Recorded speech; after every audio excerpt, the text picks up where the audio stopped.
और एक और बड़ी खबर, वॉर जोन से यूक्रेन के हमले में रूसी सैनिक ढेर हो गया। यूक्रेन के 116वीं मैकेनाइज्ड ब्रिगेड की तरफ से इस बड़े हमले को अंजाम दिया गया। अभद्र इशारे करने पर रूसी सैनिक को मारा है, यह खबर सामने आ रही है।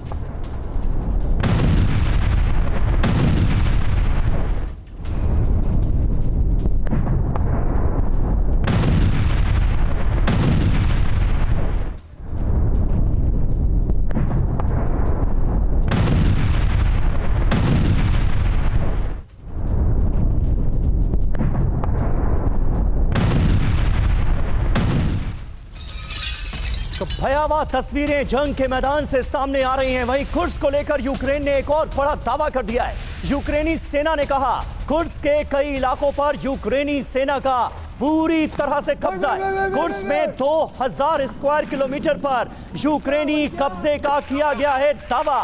देखिए, पहले 1000 स्क्वायर किलोमीटर पर कब्जे की बात सामने आई, फिर 1200 और अब कहा यह जा रहा है यूक्रेन की तरफ से कि 2000 स्क्वायर किलोमीटर के पूरे एरिया पर यूक्रेन ने कब्जा जमा लिया। और देखिए, रूस से एक और बड़ी खबर है। रूस के वोल्गोग्राद में यूक्रेन का ड्रोन से बड़ा हमला हुआ। यूक्रेन ने वोल्गोग्राद में सैन्य एयरबेस पर आग भी लगाई है। रूस को भारी नुकसान का दावा। तो एक और ड्रोन अटैक की तस्वीर आपको दिखा रही यूक्रेन की तरफ से, जो रूस के अंदर किया गया वोल्गोग्राद में, जहां यूक्रेन की तरफ से ड्रोन हमले की तस्वीर आप देखिए। यूक्रेन ने वोल्गोग्राद में सैन्य एयरबेस पर आग भी लगा दी इस हमले के बाद। और इस वक्त भारत की शांति की जो अपील है वो क्या रंग लाएगी, इस पर अपने मेहमानों से बात करेंगे। लेकिन उससे पहले सुमित, मैं चाहूंगा एक अपडेट, क्योंकि वॉर जोन से तमाम तस्वीरें जो सामने आ रही हैं वो बता रही हैं कि युद्ध किसी भी हाल में रुकता नजर नहीं आ रहा है, बल्कि और भड़काने की कोशिश इसे की जा रही है। रूस और यूक्रेन, प्रधानमंत्री नरेंद्र मोदी का पोलैंड दौरा और फिर कीव दौरा, दोनों की तरफ से क्या मैसेज, क्या संदेश देने की कोशिश है इन हमलों के जरिए? देखिए, बिल्कुल, अगर आप देखें कि ऐसा लगता था कि ये युद्ध अब धीरे धीरे अपने लास्ट फेज पे पहुंच रहा, लेकिन जो ऑफेंसिव ऑपरेशन यूक्रेन ने खासतौर पे कुर्स्क में, बेलग्रेड में चलाए, उससे लग रहा है कि ये और ज़्यादा बढ़ गया, क्योंकि अब रूस बहुत ज़्यादा एडमेंट हो गया। अब ये बात रूस की, आप कह सकते हैं, उसके वजूद पर है, ये बात पुतिन के वजूद पर है। उन पे सवाल खड़े हो गए कि आखिरकार आपने इतने बड़े लैप्सेस किस तरीके से हो गए। तो निश्चित तौर पर अब जब तक रूस इन इलाकों को खाली ना कर ले, इन इलाकों में दोबारा से अपनी पकड़ मजबूत ना कर ले, वो निगोशिएशन के लिए, बातचीत के लिए नहीं जाएगा। दूसरी बात यूक्रेन की अगर आप करें,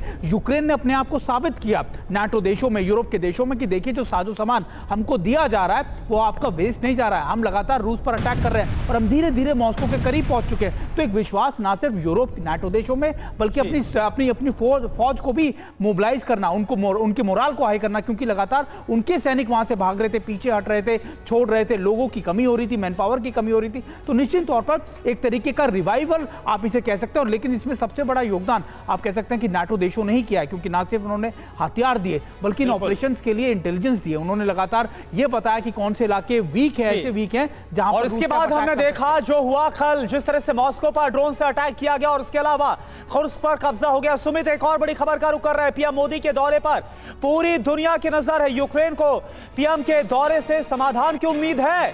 यूक्रेन ने स्थायी समाधान की उम्मीद जताई है। तो आप देखिए, एक तरफ यूक्रेन की तरफ से हमने आपको दिखाया कैसे जो हमले उनको बढ़ा दिया गया, लेकिन यूक्रेन को इस बात की भी उम्मीद है कि जब प्रधानमंत्री कीव पहुंचेंगे, इसके बाद एक स्थायी समाधान की तरफ जो हालात है वो रुख करते हुए नजर आएंगे। यूक्रेन की तरफ से स्थायी समाधान की, स्थायी शांति की उम्मीद जाहिर की गई है। प्रधानमंत्री से पहले कीव पहुंचे, इसके पहले यूक्रेन का यह रुख निकलकर सामने आ रहा है।